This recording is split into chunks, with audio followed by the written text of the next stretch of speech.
Hello everybody, you're listening to the Eiffel Tower podcast, all about Paris, all about France, hosted by me, Oliver G, and it's swelteringly hot in Paris. It's a canicule, that's what the French call it, a canicule, a heat wave that's swept over the entire country, except Brittany, as I understand. But Paris is especially hot, and I'm recording this from a particularly warm studio, chambre de bonne, maid's quarters, that, because they're under the zinc roofs, they really absorb the heat, and they're particularly cold in winter too. But enough complaining. I want to talk to you about today's episode. But first, this show, especially this episode, is brought to you by Fat Tire Tours. They do bike tours, they do Segway tours, they do all kinds of tours around the city of Paris and beyond. And hang around at the end of this episode because I'm going to talk to you about the wonderful Champagne River Seine cruise that I did just the other night, followed by an Eiffel Tower summit climb.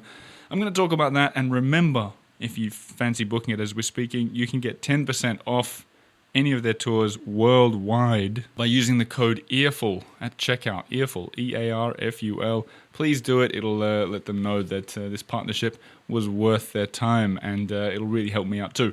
Now, I'm going to talk to you about today's episode with Amanda from Boneshaker Doughnuts. So first, the practicalities. Boneshaker Doughnuts, the first shop to sell donuts in Paris. Their address, 77 Rue d'Aboukir, D'-A-B-O-U-K-I-R, in the second arrondissement of Paris. What can I say about Amanda? Lovely woman. She is from America. She's going to tell you her whole life story when the episode gets going. But a few things that I want to point out. Firstly, towards the end of the episode, I ask her a question about pastry, and the word that she and I apparently both struggle to discuss is, I've got it spelt here, it's a croissant Ispahan, I-S-P-A-H-A-N. It's a croissant by Pierre Hermé, but if you want to find it specifically, it's spelled I-S-P-A-H-A-N. Who knows how to pronounce it? Let's go with Ispahan for now, but that'll come up later. You'll thank me for it. I've done the research. And so will you, Amanda. You'll thank me for it if you're listening as well, I'm sure. Anyway, the episode, we did it straight after we'd done a walk show where we'd walked around her sort of quartier, her part of Paris. If you want to watch that walk show and all the other ones, sign up on Patreon, patreon.com/the Eiffel Tower. You will help make this show better, and you'll become a member. There's a lot of extra advantages. Go and check that out and watch the video that we did together. But here she is, Amanda from Boneshaker Doughnuts, talking to you from her shop in the second arrondissement. So if you hear any extra noises, it's because it's out in the real world, guys, not in the studio. And be sure to hang around at the end for that little bit extra about my river cruise and Eiffel Tower summit. But Boneshaker Doughnuts, let's do it.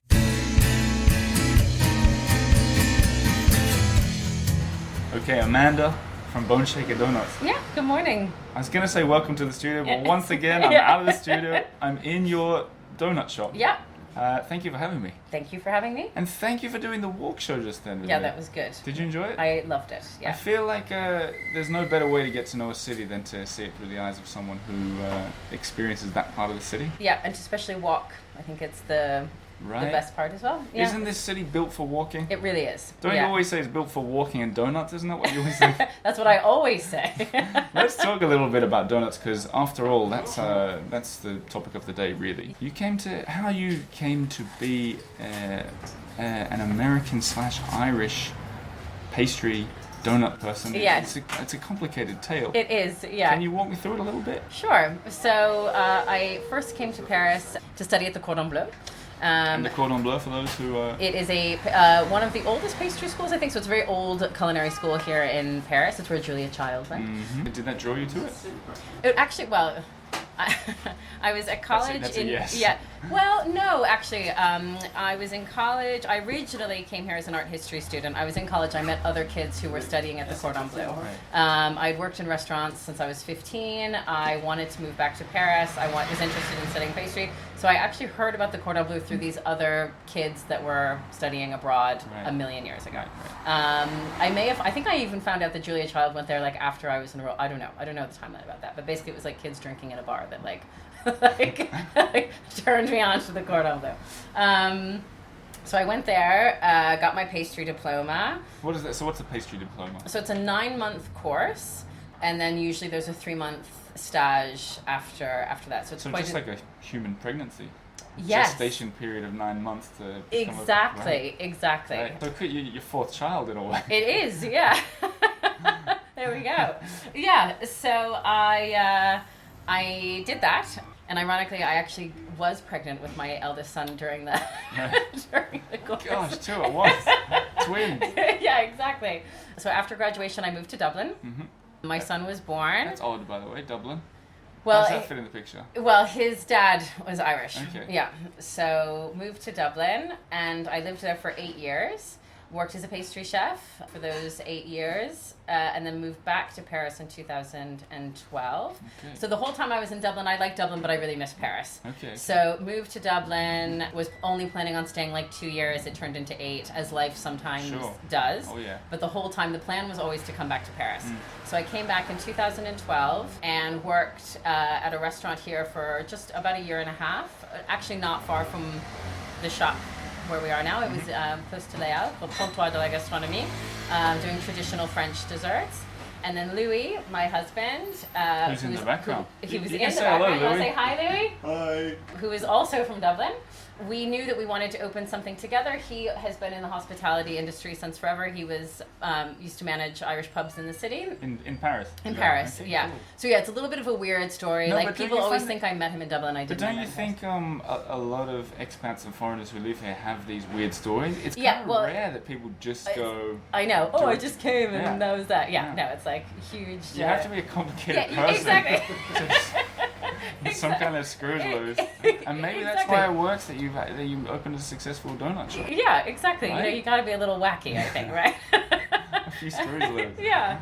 But we decided we knew we wanted to open something together, and I had been doing pastry for so long, but it was always French pastry, and I knew that I didn't want to do French pastry in Paris. There's already plenty of people who do it It's not excellently. an original idea, that one. Exactly. You're at the drawing board, you're like, pastry, I'm good at pastry. Have they thought about this in Paris? Exactly. Yeah, maybe.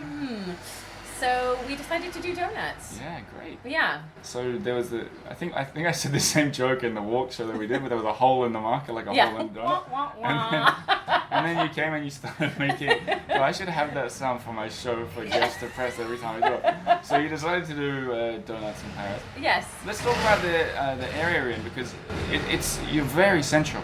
Yeah, we got so lucky Right. with the location. I mean, So that's, lucky. like, And it was a total fluke, to by the put way. it into perspective for people are listening, who knows where in the world, Right. maybe in Azerbaijan right now, and they're thinking, I don't know what the second arrondissement means. If Paris was a dartboard, Yes. and it is kind of circular, Yeah. we're in the bullseye right now. We are, yeah. Yeah. Yeah. No, we lucked out big time. Yeah. Which was, again, a total fluke.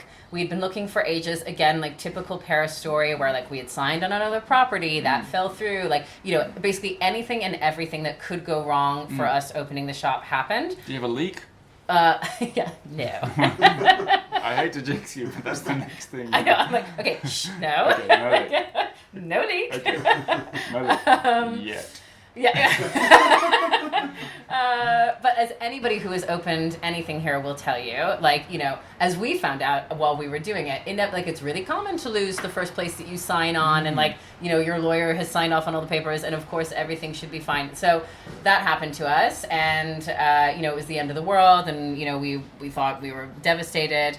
And we'll never find anything as good as that, and blah blah blah. And then we had a friend who had seen this place empty for ages. So again, for those of you who haven't been, it's a tiny shop, okay? It's like a little shoebox, my donut shop. Yeah, I mean, how do you know what it is in square feet? Yeah, downstairs it's 10 square meters, Right. and upstairs it's about the same, right? Yeah. Maybe a little bit less because there's a staircase that takes up Right. upstairs. So, So it's 10 square meters is how many square feet? Do you know? that I have no idea. 33. 33, No, I don't know. I have no idea. I know I'm Well, American. I should know. I don't know. No, I have no Yeah. idea, but I know Americans Yeah. will be listening. But it's small. It's so small, you guys. Like, if you it's like had- a closet. If you, It's like 10 feet by 6 feet or There something. you like go, that. right. It's ridiculous. it's like if there was a kangaroo in here, it would be chaos. That's for the Australians, Yeah, is it? that's exactly. Now we're all on board. But it's small. But it's kind. Do you know what it was before? Yeah, so it was a clothing store, like in the area. So it was a wholesale, like a tiny, obviously, Showroom. but like a tiny What showroom. are they? So like children's clothes or something like Yeah, that. exactly.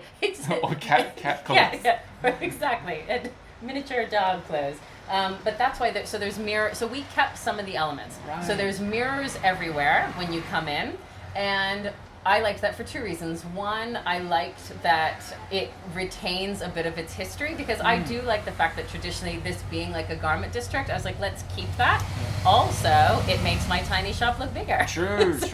But I really like that, because it's that's one of my favorite things about Paris. You know, when you see an old boulangerie that's turned into a clothes shop, but they keep the facade. Exactly. I love that. And Yeah. you've done the same thing. I Yeah. love that. And this, so guys, if you're listening and you don't know anything about Sentier, we discussed it at length in the Patreon video. Become a Patreon supporter.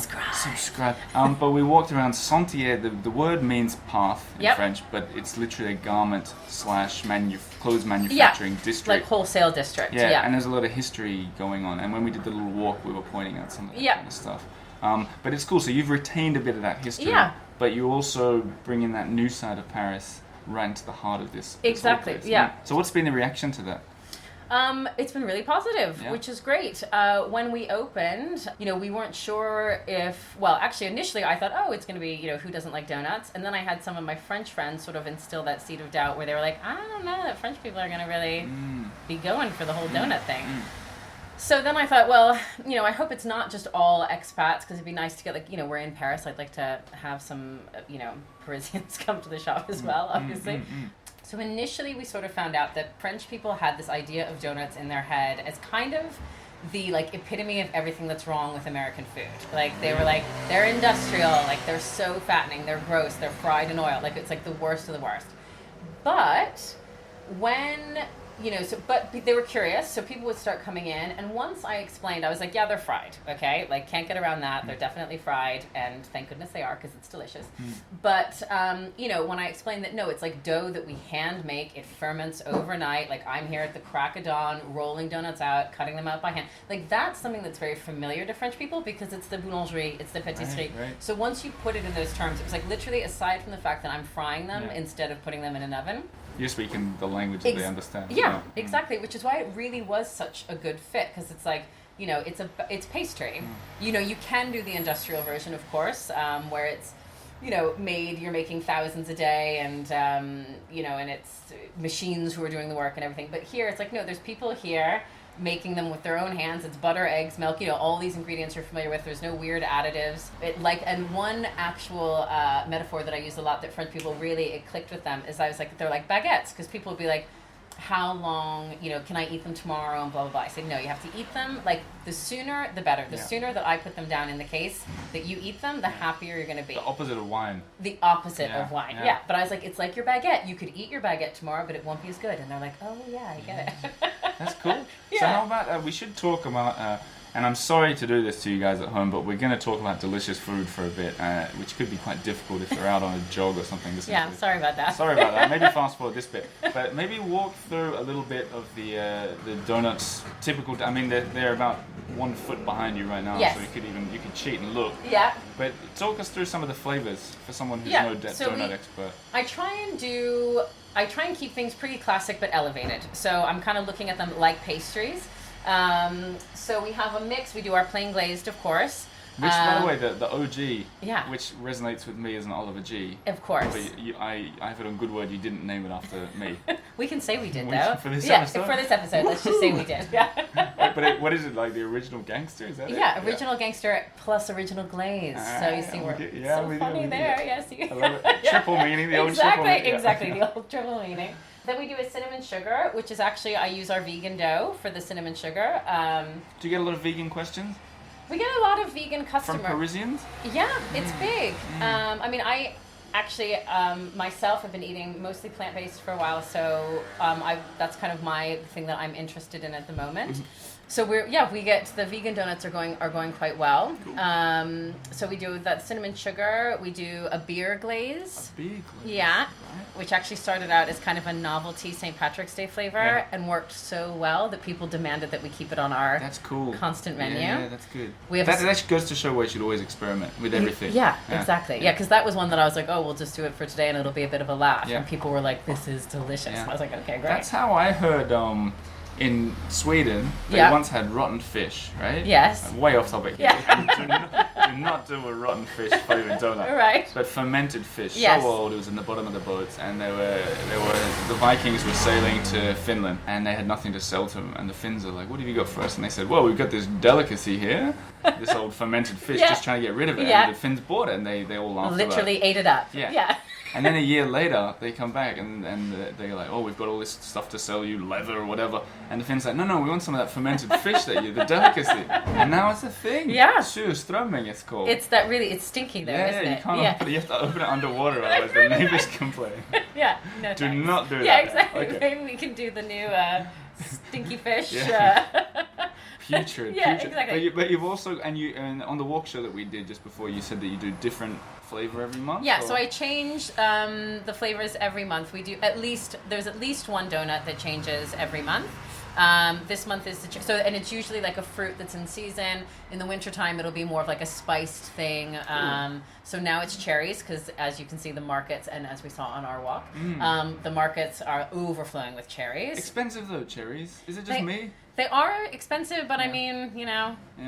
they're delicious. Do you It's make what's in do season. your cherry donuts cost more than the other one? They're on the upper scale. So the donuts range from 3 to 5, and the cherries are 5. Right. So yeah, they would. I mean, they have to be because, as you said, the cherries are really expensive. I was surprised So- how expensive they are. Yeah. I think maybe in Australia you can get them cheap or something. 'Cause Yeah. Maybe they grow on trees down there. I don't know. Yeah. But it feels like in Paris they're. They're yeah. they're No, I beyond. wouldn't disagree. But they're beautiful. They're delicious. They're Yeah. in season, and I love them. Yep, So as yep. I said, largely as well, my Sure. menu is based on what I feel like eating. Why not? Why You're not? the queen right? of the castle. Exactly. It's my shop. I'll Yeah. make the donuts I want to eat. What's your favorite? Someone asked an Instagram follower whose name I've forgotten, and I apologize, but they said, "What's your favorite of all the ones you've ever made?"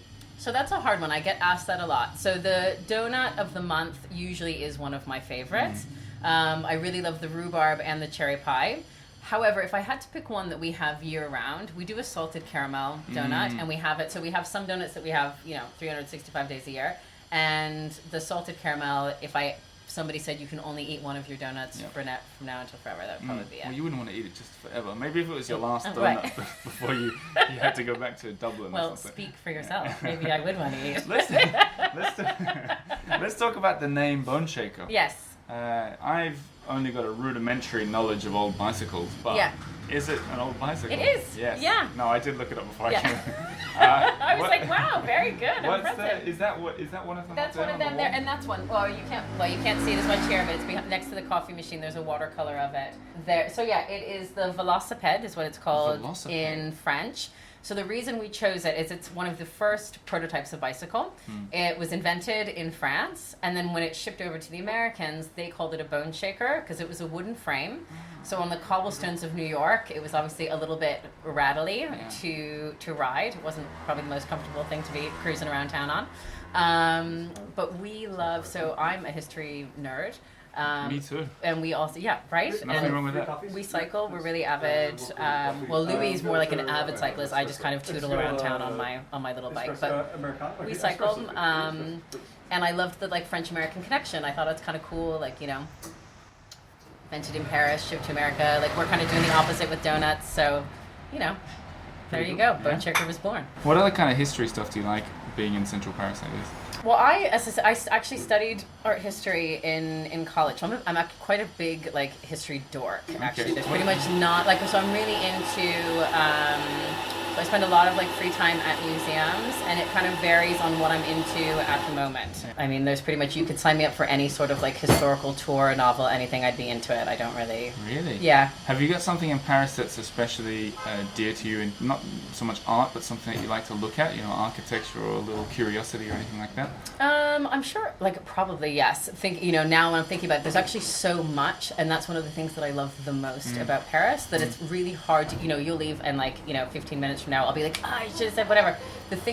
One of the things that makes Paris so amazing, though, and this is what we were talking about with the walking aspect, is that even when I first moved here and I didn't really know that many people, a million years ago, and when I was in culinary school, just to walk around and see, there's so much cool historical stuff and beautiful stuff that you can literally elevate your mood just by taking a walk around the city. I had no money, I didn't know anybody really, and you could go for a walk And it would, for me personally, it would put me in a good mood. Sure, it's like the cheapest entertainment in Yeah. Europe. And probably. it really works. Yeah. You know, like, It makes you feel better, I think. yeah. Yeah. So I wonder what it is about that. A lot of people say the light.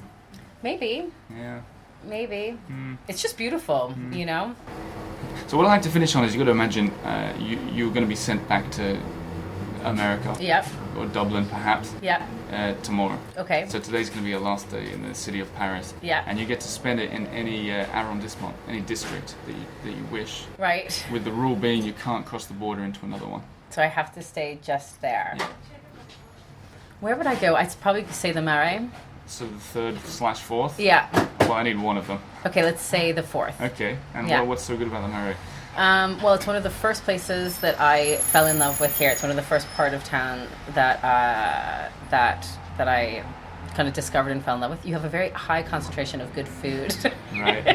in that area. Yeah. A lot of good pastry shops. I can get a falafel, which is one of my favorite street food items here, / just like lunch anytime I'm I going feel to pause like on it. that. Is that the popular one there? I Is do- that good? I don't know.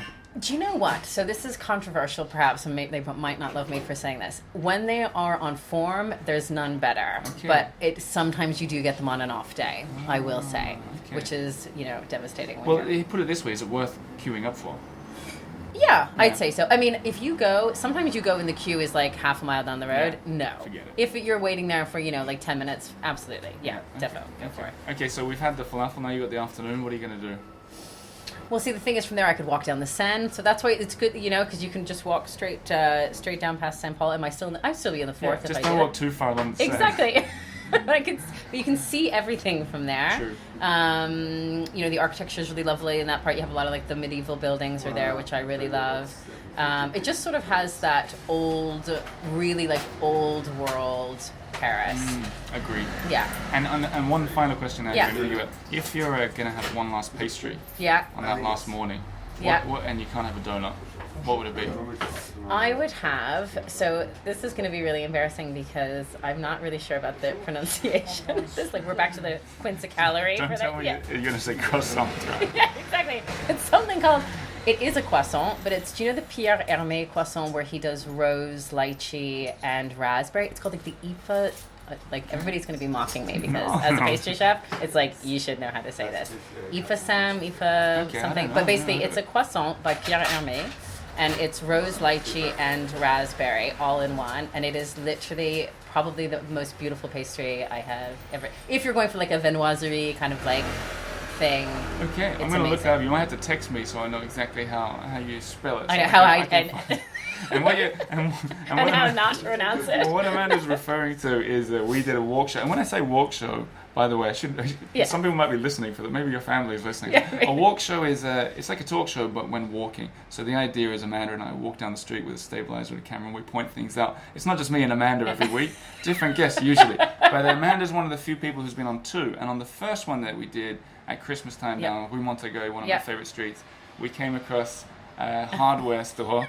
Yeah, And that I can't pronounce. Well, it's the my name. favorite word in French Yeah. because it's like the best Scrabble score ever. Yeah. It begins with a Q, there's Yeah. C's in there, and I There's think it's double pronounced. L's, I yeah. think it's pronounced Quincaillerie. Yeah. And Amanda said to me at the time, I never forgot it, that she's been calling it quince-a-calorie, Yeah. which I love. I think Yeah. it's great. That's how you remember it, the quince-a-calorie. But now I know you've got this and the thing with the croissant. I know. I'm like, yeah, exactly. The But thing what is does it also- called? Say it one more time. I don't ask me to do this. It's the Pierre Hermé. Okay, show. Pierre Hermé. Pierre Hermé croissant IFA Sam something. Aoife Sam, I'll be writing it in the show notes as well as the Because quince-a-calorie. it's not that, guys. It's No. not that. But thank you so much for being on the Eiffel Tower. Thanks for Amanda. having me. And everybody, make sure you come in here and have a donut and say hello. Let her know you heard her on the show. Absolutely, please And as do. I said on the walk show, she'll sprinkle extra sugar on your. Yeah, yeah, If that's what you're into. If that's what you're into. And be sure when you're here to go outside and have there's a really nice what do we call that? Patrick Blanc's wall. Yeah, of, the vegetal wall. Yeah, it's just a big wall it's of beautiful. green. Go Yeah. and check that out while you're in town and enjoy your trip to Paris, guys. But I think we can finish there. Thanks so much. Cool. Thanks a million. So there you have it. That was Amanda. Lovely chat. It was really nice to hang out with her. Don't forget to go and check out that Patreon walk that we did. And don't forget to go into her shop and try some of those donuts. When I left, I took one of the OG donuts that we took. that we talked about in the episode, and it was delicious, absolutely delicious. So thank you for that, Amanda, and be sure to say hello from me if any of you guys go in there. Now, a word from our sponsors, and talking about sponsorship doesn't have to be boring, does it? Because I had a really fun trip with Fat Tire Tours this week, and here's what I did. I want to walk you through it. I went on one of the Paris Seine cruises. You know, the big bateau mouche barge. You know, they're called bateau mouche, by the way, because, and I'm speaking about the barge tourist boats that go down along the river, because the word mouche means fly, but that's not why they're called bateau mouche. Apparently they come from a town called Mouche, down along the Seine River somewhere. That's where the boats were built. Well, that's what I heard, and that's what I'm going with. But anyway, I did one of their sunset cruises. If you are a Patreon member, like I talked about before, you've already seen this cruise because I filmed maybe 3/4 of it live, just going down along the Seine River and answering questions. And the tour that I did with my wife, lovely Lena, and the tour guide was Dave. Shout out to Dave, the Australian guy with a stronger Australian accent than even I have. And we sat there, we drank champagne. It was a lot of fun, actually. I've never done a Seine cruise with champagne before, and it certainly felt special. So we went in as a group. Dave was there to answer any of the questions. Didn't have to worry all the hassles about the lines and getting a ticket. Didn't have to speak to anyone. Straight in. River cruise, wonderful as the sun was setting. And then it was a skip the line to the Eiffel Tower, which was especially good. I haven't been up the Eiffel Tower. I definitely haven't been up it since I've been doing this show. And it was interesting. It was the first time that I've been on the inside of the big sort of perspex or glass walls that they've put up. And, that was a bit of a tricky thing for Paris, wasn't it, when they put that up? You used to be able to walk straight onto the Eiffel Tower without any worries in the world, and now, I guess, for safety, they've put up these big walls around it. But be that as it may, what we did is we skipped the queue, went straight to the front, went up the Eiffel Tower, and we were up there as it was sparkling and the sunset over Paris. It was really quite beautiful. The reason I bring it up is because Fat Tire Tours is sponsoring this episode, and it would be awesome if you'd book the same tour. So what it's called is Champagne Cruise and Eiffel Tower. Or if you search, I'll put it in the show notes below, but you can just go and find fattiretours.com. But what I did was the Sunset Champagne Cruise and Eiffel Tower ticket with Summit. Skip the line, likely to sell out. River cruise, it's got everything you want in a really nice afternoon, and there were a handful of people on the tour who were all lovely. I wonder, maybe they're listening to this show right now as well. Hello to you if you are.